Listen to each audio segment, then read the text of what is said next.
AP రాజకీయాల్లో ఇప్పుడు సరికొత్త ప్రతివ్యూహాల పర్వం నడుస్తోంది. నిన్నటి వరకు ఒక లెక్క, ఇప్పుడు మరో లెక్క అన్నట్టుగా సాగుతోంది వైసీపీ వ్యూహం. కూటమి పవర్లోకి వచ్చినప్పటి నుంచి వైసీపీ నేతలపై వరుస కేసులు, అరెస్టులు, దాడుల పరంపర కొనసాగుతోంది. సంక్షోభ సమయంలో ఫ్యాన్స్ సారథి పొలిటికల్ స్ట్రాటజీని మార్చారు.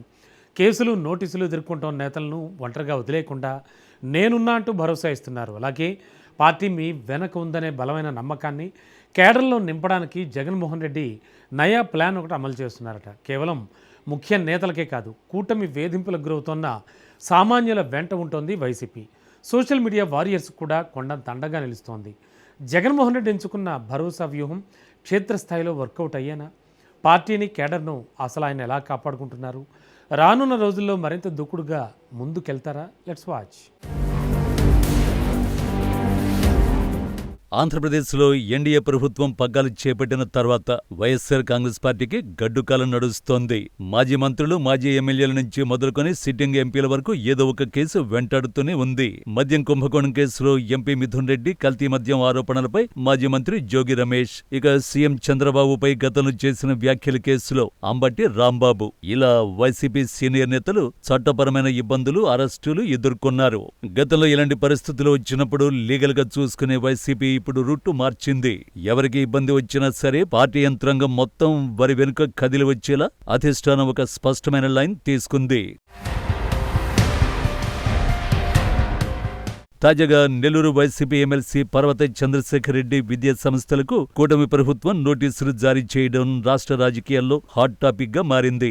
డిఎస్సీలో అక్రమాలు జరిగాయంటూ చంద్రశేఖర్ రెడ్డి పోరాటం చేస్తున్నందుకే ఆయన టార్గెట్ చేసి నోటీసులు ఇచ్చారు అనేది వైసీపీ వాదన. అయితే దీన్ని చంద్రశేఖర్ రెడ్డి వ్యక్తిగత సమస్యగా వదిలేయలేదు జగన్మోహన్ రెడ్డి. వైసీపీ ఎమ్మెల్సీల బృందాన్ని ప్రత్యేకంగా నెల్లూరుకు పంపి ఆయనకు సంఘీభావం ప్రకటించేలా చేశారు. మీరు పోరాడండి, మీ వెనుక పార్టీ ఉంది అనే బలమైన సంకేతాన్ని పంపించారు. అటు పల్నాడు జిల్లాకు చెందిన మాజీ ఎమ్మెల్యే బొల్ల బ్రహ్మనాయుడు విషయంలోనూ ఇదే స్ట్రాటజీ అమలు చేసింది ఫ్యాన్ పార్టీ.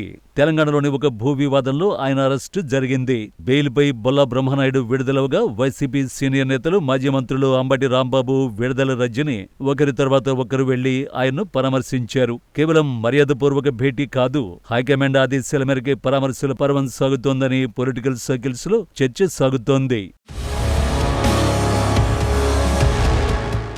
ఇప్పటికే జగన్మోహన్ రెడ్డి యాక్టివ్ రోల్ పోషిస్తున్నారు. గతంలో మాజీ ఎమ్మెల్యే నల్లపరెడ్డి ప్రసన్న కుమార్ రెడ్డి ఇంటిపై దాడి జరిగినప్పుడు ఆయన స్వయంగా ప్రసన్న కుమార్ రెడ్డి నివాసానికి వెళ్లారు. మాజీ మంత్రి కాకాణి గోవర్ధన్ రెడ్డి అరెస్ట్ అయినప్పుడు ఏకంగా జైలుకి వెళ్లి పరామర్శించారు జగన్. గన్నవరం మాజీ ఎమ్మెల్యే వల్లభనేని వంశీని సైతం జైల్లో కలిసి వారి కుటుంబానికి ధైర్యం చెప్పారు. మాజీ మంత్రులు అంబటి రాంబాబు, జోగి రమేష్ నివాసాలపై దాడులు జరిగిన సందర్భాల్లోనూ జగన్ స్వయంగా రంగంలోకి దిగడం అప్పట్లో సంచలనమైంది. అధినేత స్వయంగా ఇంటికి వస్తే కార్యకర్తల్లో వచ్చే జోషే వేరు. నాయకుల భద్రత, గౌరవం విషయంలో రాజీపడే ప్రసక్తి లేదనే గట్టి మెసేజ్ క్షేత్రస్థాయికి వెళ్ళింది. వైసీపీ అధినేత భరోసా కేవలం టాప్ లీడర్లకే పరిమితం కాలేదు. గాదే సాయికృష్ణ, క్రాంతి కుమార్ లాంటి సామాన్యుల కుటుంబాలకు సైతం వైసీపీ లీడర్షిప్ అండగా నిలుస్తోంది. గాదే సాయికృష్ణ కుటుంబాన్ని పరామర్శించి ఆర్థికంగా, నైతికంగా అండగా ఉంటామని ప్రకటించారు జగన్. అధికారం లేనప్పుడు సహజంగానే కార్యకర్తలో నైరాస్యం, భయం ఉంటాయి. దాన్ని బ్రేక్ చేయడమే జగన్మోహన్ రెడ్డి అసలు ప్లాన్. కూటమి ప్రభుత్వం చేస్తున్న చర్యలన్నింటినీ రాజకీయ కక్ష సాధింపుగా ప్రజల్లోకి తీసుకువెళ్లడం, ప్రతి ఘటనను పార్టీపై జరుగుతున్న దాడిగా చిత్రీకరించి క్యాడర్ను ఎమోషనల్ గా ఏకం చేయడమే వైసీపీ వ్యూహంలో కనిపిస్తోంది.